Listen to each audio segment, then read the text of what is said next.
All right, let's dive in. Today, we're looking into something pretty interesting. Um, Government spending and some recent news stories that our Yeah. listeners sent in. We've got articles, even some YouTube links. Yeah, quite a mix. So, is there some sort of conspiracy brewing?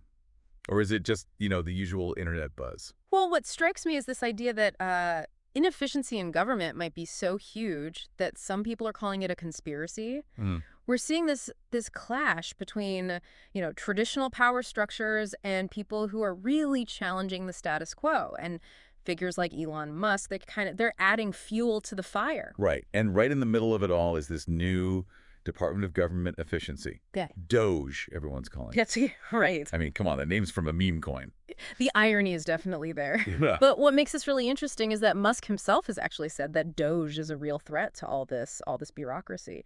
And he might be onto something. Bureaucracies, they thrive on complexity. It's hard to understand them, right? But DOGE, at least in theory, is all about transparency and accountability. And that makes the people in power really uncomfortable. Speaking of uncomfortable, these DOGE investigations that you sent, they've uncovered some pretty wild stuff. Like, what about the Navy getting $12 billion for submarines, but not actually getting any new ones? Yeah, that's a head scratcher. Like, where did all that money go? Well, that's what DOGE is trying to find out. They're digging into these systems, like this PAM computer system, the one that Yeah. handles trillions of dollars in government payments. Apparently, you could send payments with no descriptions, no categories, nothing. It was Uh, basically a free-for-all. wow. So DOGE is trying to mandate like basic transparency there, and that could expose a ton of waste. So for the first time, we could actually see where trillions of our tax dollars are going. Exactly. It's about making these agencies justify their spending. Yeah, answer for those discrepancies. Exactly. It's crazy to think these systems have been operating in the dark for so long. hmm And then there's that whole Social Security database thing. hmm 20 million dead people marked as alive. Yeah, it's like this is something out of a movie, right? It's wild. But it's real, and it's a huge source of fraud. The bigger issue isn't the direct Social Security payments, but the fact that these fake identities, they're being used to get other benefits. Disability, unemployment, even medical payments. Oh, wow. It's a massive loophole. So it's not just about the money itself, but it's like these phantom identities open the door to all sorts of other fraudulent activities. Absolutely. It really shows how bad the communication is between these different government databases, huh? It does. These isolated systems, they create these vulnerabilities that people can exploit. And some of these sources you sent go even further. They're linking DOGE's work to illegal immigration and potential entitlements fraud. Okay, that's where things start to get a little more complicated. Yeah, sensitive territory for sure. Musk, he's argued that the current programs, they actually encourage illegal immigration.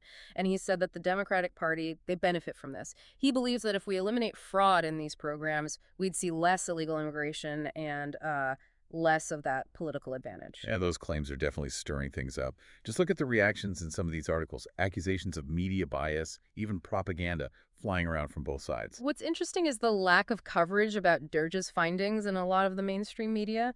And then you have the talking points they're using against DOGE, things like, starving mothers and women not getting nutrients for their babies. It's very emotionally charged. It does seem like those arguments are meant to shut down any real discussion, like a distraction. Could be. It Yeah. feels like they're trying to create fear and outrage to divert attention from the actual problems of waste and fraud.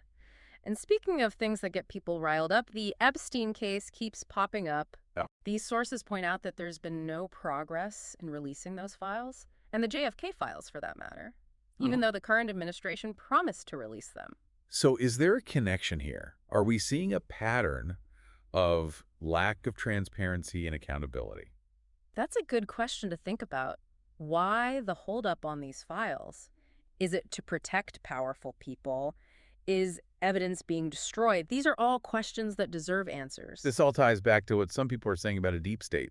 Like, there are these unelected officials and powerful people operating behind the scenes, pulling the strings. Exactly. And the Epstein case, with all the connections to wealth, power, and potential cover-ups, it just feeds that narrative. Like there's a system working to protect itself, even if it means hiding the truth. It is kind of unsettling to think about. It makes you wonder what else might be going on that we just don't know about. That's a question we should all be asking. It's part of why these topics are causing so much debate. People want truth and accountability, and they're getting more and more skeptical of the institutions they used to trust. And that distrust, it just gets amplified when you add in the whole UAP thing. Right. You've got these really credible people like Commander Fravor talking about these crazy encounters, objects that just they don't follow the laws of physics. Yeah. But we never see any real evidence, right? Right. All we get are these blurry photos and videos. It makes people think that something's being hidden, that the truth about UAPs is being suppressed. It's like this never-ending cycle of show us the proof, but then the proof never really shows up. Exactly. It leaves people feeling frustrated and makes the government look either incompetent or dishonest. Right. Neither of which is very reassuring. Not at all. But Musk, he's got a different take. He says that if these super advanced technologies actually existed, SpaceX would know about them. Okay. They're building cutting-edge rockets, right? He points out that even with all our technology, we're nowhere near replicating what these UAPs are supposedly doing. So he's basically saying we're at the forefront of rocket technology, and we can't even come close to what these things can do.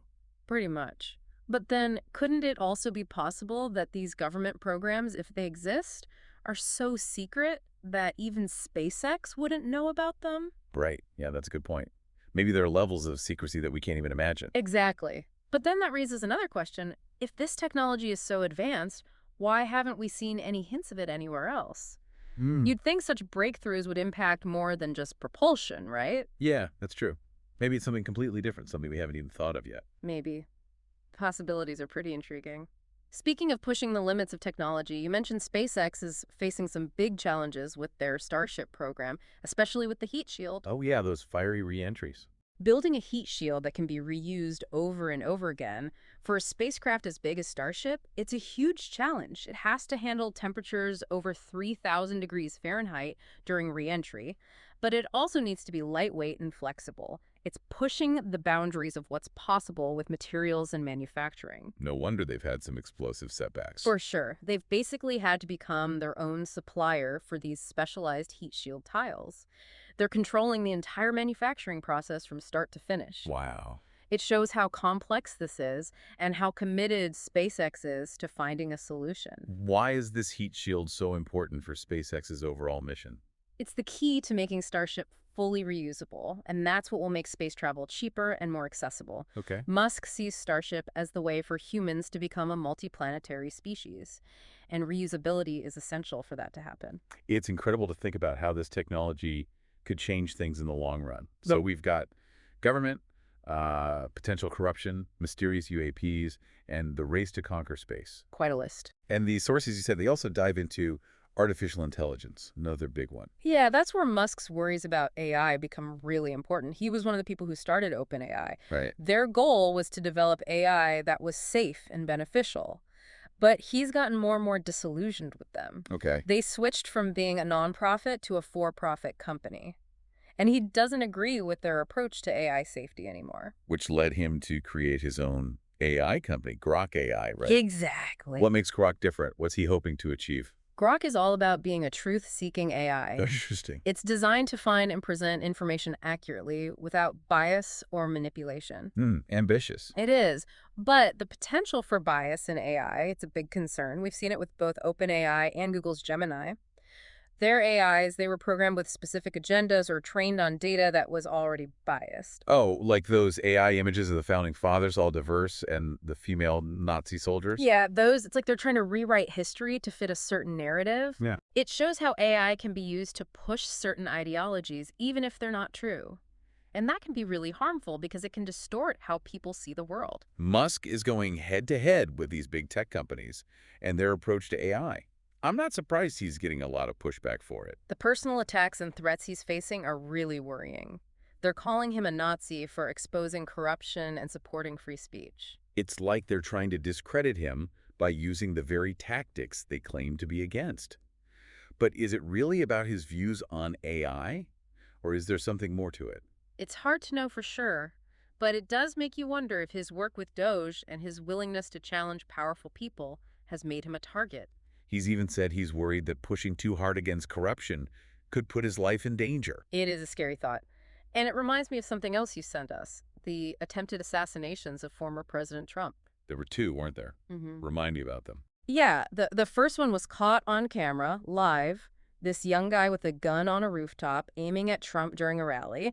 But then the media just kind of downplayed it. Right. The official investigation went nowhere, and the guy just disappeared. It does sound like something out of a spy movie. Right. The lack of answers just fuels all these conspiracy theories. Apparently, the guy's house was completely wiped clean. No social media, no personal belongings, nothing. It's like he never existed. Wow. Some people even say he was connected to powerful organizations like BlackRock. It's all very suspicious. What about the second attempt? Another guy tried to get close to Trump with a gun at a golf course. He was definitely unstable. But again, the details about his motives and any potential connections are unclear. It's disturbing to think about how vulnerable these high-profile people are, like Trump and Musk. It does raise questions about security and the potential threats that people face when they challenge the status quo. So we have this whole web of issues. Government waste, potential corruption, lack of transparency, powerful people operating in the shadows, attempts to silence dissent, and these rapidly advancing technologies like AI that could completely reshape our world. That's a lot to take in. It is, and it seems like the line between truth and fiction is getting blurrier all the time. We're bombarded with information from everywhere, and it's harder than ever to figure out what's real and what's fake. Exactly. It feels like we're in the middle of an information war, Yeah. where propaganda and misinformation are being used to control what people think. That's a really good point. And as we've seen with the coverage of DOGE and the attacks on Musk, the mainstream media is often a part of this manipulation. They pick and choose what information to share, they amplify certain voices, and they silence others. It's a dangerous trend. It highlights how important it is to think critically and seek out diverse perspectives. We can't just rely on one source of information, no matter how trustworthy it seems. So we have to be our own fact checkers. Exactly. We need to question everything we're told, cross-reference information, and be open to viewpoints that challenge our own. That's a lot of responsibility. It's like we need a whole new set of skills just to navigate the world of information today. It does require a change in how we think. We need to be more discerning, more skeptical, and more proactive in searching for the truth. It's not enough to just passively consume information anymore. We have to actively engage with it, analyze it, and form our own conclusions. So what can we do? What steps can we take to deal with all these complex issues? That's the big question, isn't it? And there's no easy answer, but I think the first step is awareness.